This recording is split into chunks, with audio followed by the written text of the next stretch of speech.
individuals sit in chairs like this and use phrases like, this is it, or this is all there is.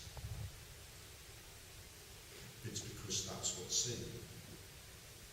What's seen is there is only, I don't even want to use the phrase this moment, there is only this. As soon as I say only this moment, it gives it duration. There isn't even this moment, there's only this, with no duration.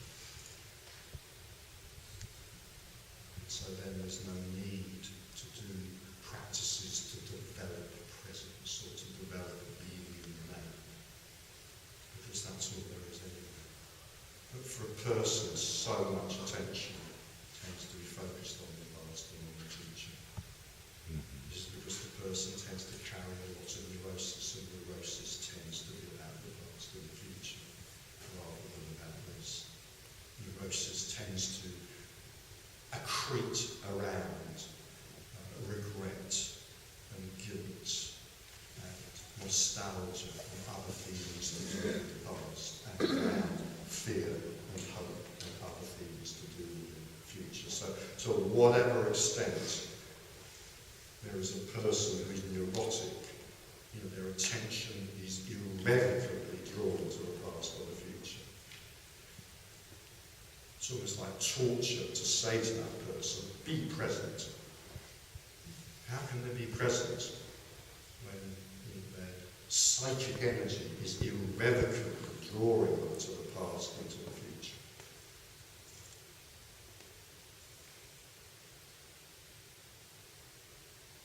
And then when that's blown, when that's gone, when that's seen through, there's no need to be present. There's no need to be present, because there is just presence.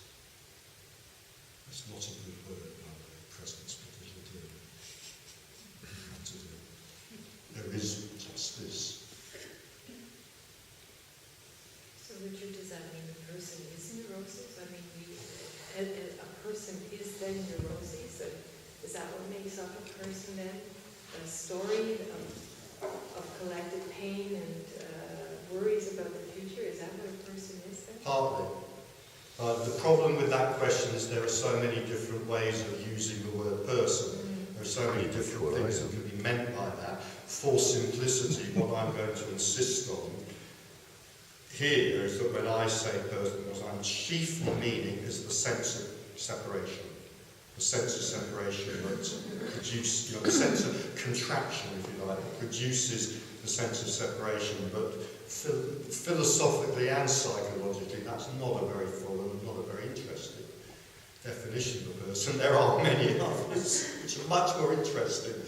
And certainly, if we were to go into those, I would say a large part of what it is, if you like, what constitutes the sense of being a person in a fuller sense, in a more interesting sense, is our neurosis, yes.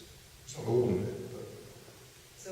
So contraction is, neurosis is the essence of contraction then? No, I'm not saying that, no. Okay. I'm saying contraction is the essence of being a person, for our purposes. But actually, that's quite a dull thing to say. What can we now say about that? Nothing. Can we now have an interesting conversation about the psychology of individuals about that? No, of course we don't. Having said that contraction is the essence of being a person, there is nothing more to say about that.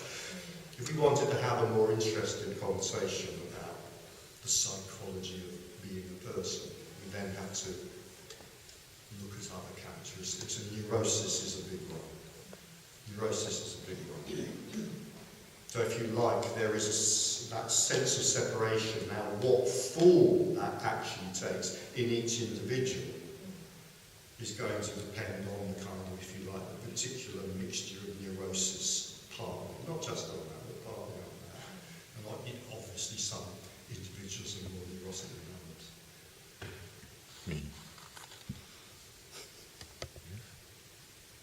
But the more neurotic the person, the more of their energy is likely to be bound up with the past and with the future. I hope that's obvious. And so the more torture it is for them to be told to be present, just to be present.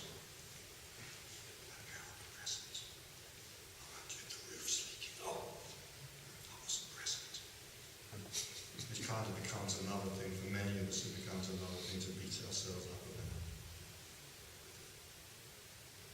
I already thought I had many problems. And I went to see this guru to tell him, told me to be present. And I just discovered one more thing I'm really, really bad at. So now I've got problems.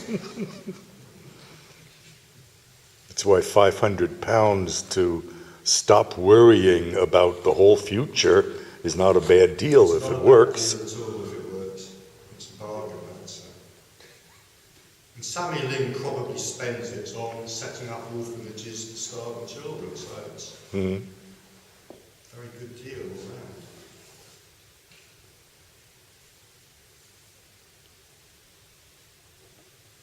But this is the problem with these, it's one of the problems with these techniques that we can practice to make ourselves, to bring ourselves closer to the state of liberation. There are two problems with this. One of these is about failing at these impossible techniques is likely to give us even more of a neurosis.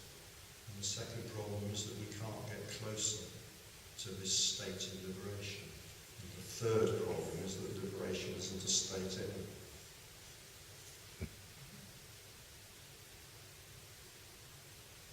Certainly, Richard, to hear that is a relief in itself, just to listen to that. Certainly there is something that, even though the contraction is there, still feels, or that says, I don't know what that is, there's something that happens with that, that starts a letting go of something. I don't even know what. I can't even say the contraction because the contraction's there. Maybe it's just an understanding and there's a certain easing up of the mind on that. Yes. I don't know. There's a paradox about this communication. I've noticed in some of the statements which, in a way, we might think should most plunge the person into despair. In fact, these statements are often heard with relief. So, there's no hope. There's no help. There's no meaning. There's no purpose. Trying to be present is impossible. These sorts of statements, they're often heard not with depression, but with a tremendous sense of relief. And release. And it's the release from the effort of having to try.